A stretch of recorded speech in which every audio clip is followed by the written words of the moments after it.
Quizás estás jugando algún videojuego, viendo alguna peli y has pensado cuando has visto algún personaje, joder, cómo me gusta este personaje, cómo me mola.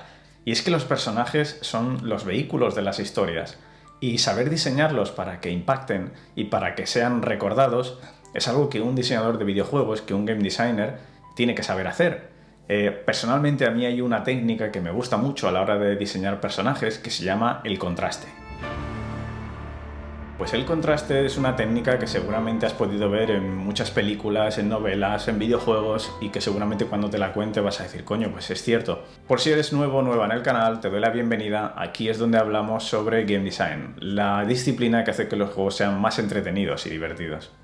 El contraste al final lo que consiste en es jugar con la expectativa del espectador. Lo que consiste es en saber de antemano qué es lo que un espectador puede llegar a saber sobre un personaje y romper esa expectativa, ¿vale? Para generar una sorpresa. Te pongo algún ejemplo. Yo recuerdo en mi infancia que a mí me marcó mucho y me gustó mucho la serie de Evangelion. Entonces me marcó mucho y vi que utilizaban esta técnica del contraste con los personajes. Evangelion, por si no la conoces, es esta serie de robots con increíbles combates, ese pedazo de banda sonora y ese final que...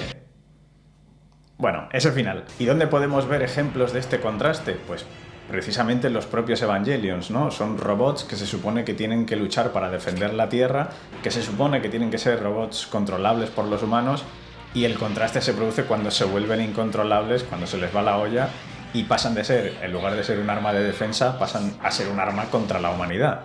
Los pilotos es otro ejemplo del contraste. Y el contraste lo tenemos con que esos pilotos en la serie son adolescentes, que se les va la pelota, con muchos problemas psicológicos y que en algunos momentos no saben controlar a los robots. Esta técnica es algo que utiliza mucho Pixar también en sus películas, que es un robot hecho de... piezas de metal y electricidad, y al final la historia va de cómo este robot no se enamora, de cómo le generan esos sentimientos y esa emoción, ¿no? Ahí es donde está el contraste. Poner ejemplos más relacionados con videojuegos, se me viene ahora a la cabeza, pues por ejemplo Nathan Drake, ¿no? De Uncharted, que no es el típico soldado hipermusculado, ¿no? No es el típico héroe de los años 90 que es invulnerable, sin defectos y que todo lo puede, sino que se genera el contraste ahí, se rompe la expectativa, generando a un héroe pues, que es muy vulnerable, que es muy humano, que estéticamente pues, es un tipo atlético, pero es un tipo normal, y bueno, que es al final alguien en una situación que casi no quiere estar ahí, ¿no? Es como una especie de John McClane en la jungla de cristal. ¿Pero qué se cree que soy, un imbécil? O Ellie, por ejemplo, de Last of Us, ¿no? Que en un mundo normal y corriente pues puede ser una adolescente cariñosa, amable y tierna, y en el mundo de Last of Us se genera ese contraste, ¿no? Poniendo a un adolescente como una persona cruel, despiadada y muy fría. De todas maneras, esta técnica del contraste es solamente una de entre muchas y entre tantas que puedes utilizar para crear personajes interesantes si el tema de diseñar, crear narrativas y diseñar videojuegos te interesa. Pero no es la única ni mucho menos. De hecho, sobre esta técnica y otras muchas más a la hora de construir personajes es algo de lo que hablo bastante en la newsletter que tienes en serravi.com, donde comparto información con los suscriptores que están dentro.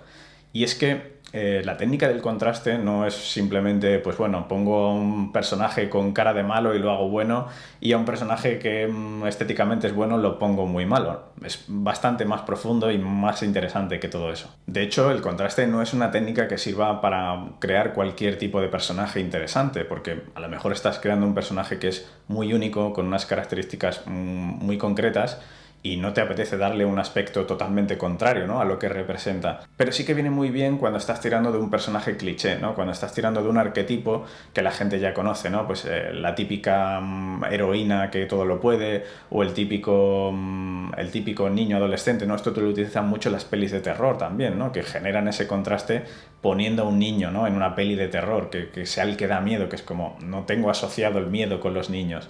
Entonces, cuando tiras de personajes cliché, viene muy bien aplicar ese contraste. Porque pasas de crear personajes que son predecibles y que son planos a crear personajes que son mucho más interesantes y que tienen muchos más matices. Diseñar personajes es solamente uno de tantos elementos necesarios a la hora de construir el diseño de tu videojuego. Así que si es algo que te interesa, es donde quieres profundizar, te voy a dejar algunos vídeos más por aquí para que puedas seguir aprendiendo de ello. Nos vemos en el próximo vídeo.